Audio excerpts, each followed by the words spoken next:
пайғамбарымыз саллаллаху алейхи уассалам айтады, адам кісі өзінің досының дінінде жүреді дейді.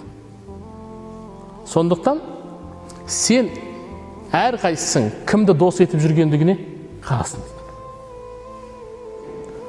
Біздің қоғам өкінішке орай әртүрлі адам бар. Күнәһар бар ма? Бар. Күнәға белшесіне батып жүрген пасық бар ма? Бар. Құдайға сенбеймін деген адам бар ма? Бар. Өзінің нәпсісіне еріп, ішіндегі нәпсісі монстр болып кеткен бар ма? Өзінен үлкен болып кеткендер бар ма? Бар.